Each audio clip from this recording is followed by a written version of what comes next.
that one day is equal to 50,000 years. Isn't the Quran contradicting itself? Please explain. Assalamu alaikum, Zakir bhai. My name is Shakir and I'm a mechanical engineer student. I would like to ask you a question that how can you prove to an atheist scientifically the existence of God? The first thing I will do is that I will congratulate that atheist. I'll congratulate him. You know why?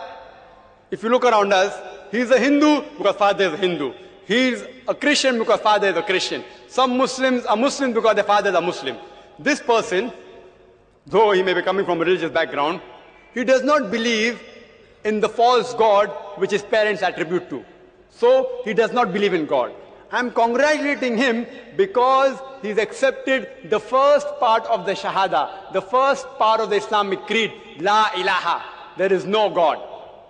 Now my job is to prove illallah, but Allah, which I shall do inshallah. At one place, the Holy Quran states that man is created from sperm, which is inconsistent with modern science.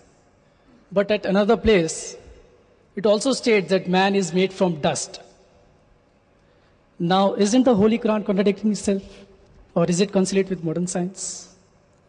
Quran in several places has mentioned that the heavens and the earth were created in 6 days. But in Surah Fussilat, it says the heaven and the earth was created in 8 days. Isn't this a contradiction? And the same verse also says that the earth was created in 6 days and then later on the heaven in 2 days. This is against the Big Bang theory, that the heavens and earth were created simultaneously.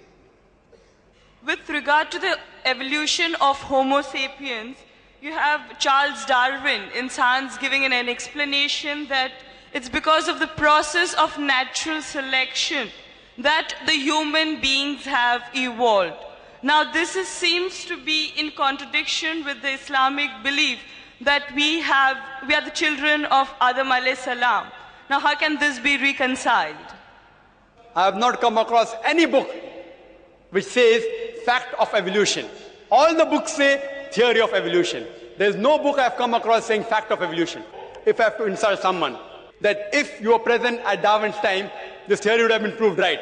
Trying to insinuate that he looks like an ape. It's a joke we make. In the Quran, it is stated that the hearts of the unbelievers are sealed. But according to science, it is the brain that thinks and not the heart. Your comment, please. When Quran speaks so much about science, then how come the Muslims are so backward in the field of science? I do agree with you. Today, the Muslims are getting backward in science. You know why? The Europeans are being advanced. You know why? The Muslims are becoming backward because we are going away from the Holy Quran. We are going away from the religion. And do you know why the Europeans are getting advanced? They too are going away from the religion. I'm a student of Sabasidik. My name is Harsh Waghela. I want to ask a question that after the death of human being, dead body should be burned out or should be buried?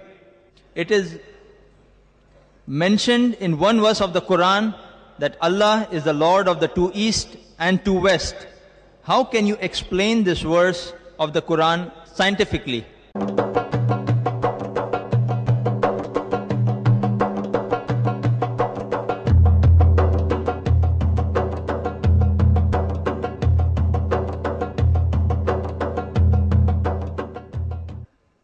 Now we would be having the question and answer session. To derive more benefit for all of those present here, in the limited time that we have available, we would like the following rules to be observed.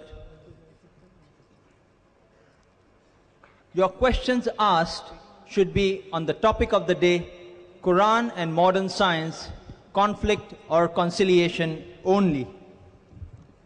Questions not relevant to the topic will not be entertained. Kindly state your questions briefly and to the point. This is question answer time and not lecture time. Only one question at a time will be permitted For your second question, you would have to go behind the row and await your second chance. We have 3 mics provided on the ground, 2 on my sides, right side 1, left side 1. These are for the gents. And we have 1 behind in the center in the ladies section for the ladies.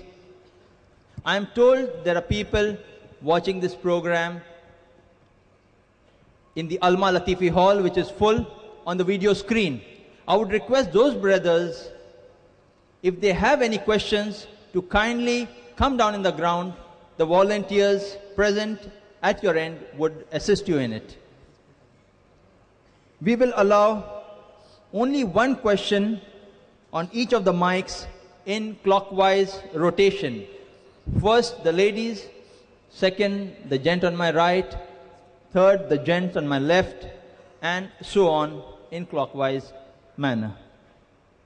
Written questions on papers or slips which are available from our volunteers in the aisles would be given secondary preference after the open questions on the mics are answered by Dr. Zakir.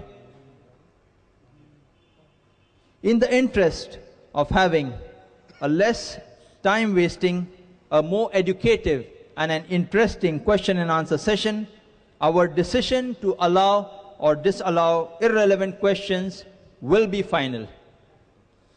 In the interest of eliciting a proper and clear answer from the speaker, kindly state your name and profession before putting forward your question so his answer can be more appropriate to your understanding. May we have the first question from the ladies section?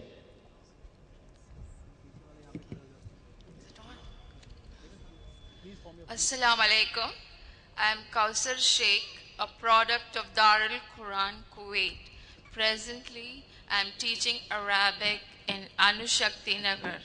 My question is, it is mentioned in the Quran that 1 day in the sight of Allah is equal to 1,000 years.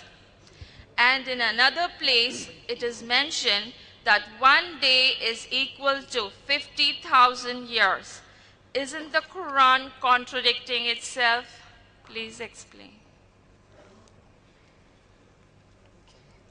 The sister asked a question that it's mentioned in the Quran, in certain place, that 1 day in the sight of Allah is equal to 1,000 years, and somewhere else it's mentioned that 1 day in the sight of Allah subhanahu wa ta'ala is equal to 50,000 years. Isn't this a contradiction?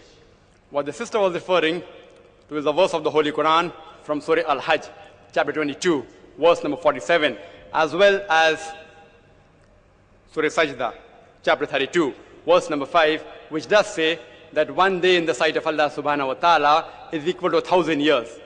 And in Surah Marriage, chapter 70, verse number 4, it says that 1 day in the sight of Allah subhanahu wa ta'ala is equal to 50,000 years of your reckoning. Doesn't it seem to be a contradiction? Sister, what these verses in the Holy Quran are referring to, it is giving you an indication that time in the sight of Allah subhanahu wa ta'ala is incomparable to the earthly time.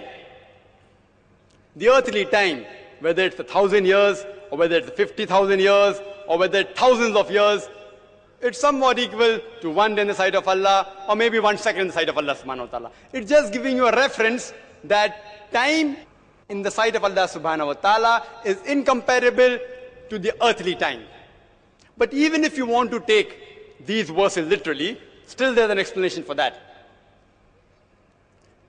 The Arabic word used in these verses is yom. It has got 2 different meanings.